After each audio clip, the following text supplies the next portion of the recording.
সংহতি রক্ষা করিয়া চলিব।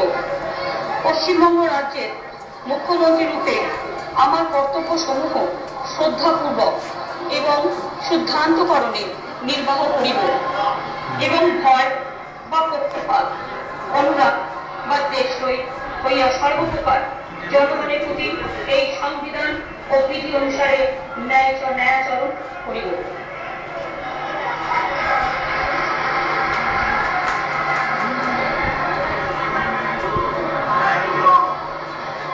আমি মমতা ব্যানার্জি ঈশ্বরের নামে শপথ করিতেছি যে আমার নিকট বিবেচনার জন্য যে বিষয় আনিত হইবে অথবা পশ্চিমবঙ্গ রাজ্যের মুখ্যমন্ত্রী রূপে যে বিষয়ে আমি অবগত হইব তাহা মুখ্যমন্ত্রী রূপে আমার কর্তব্য সমূহে যথোচিত নির্বাহের জন্য আবশ্যক না হইলে আমি প্রত্যক্ষ বা পরোক্ষভাবে কোনো ব্যক্তি বা ব্যক্তি সমূহের নিকট সঞ্চারিত বা ব্যক্ত করিব না।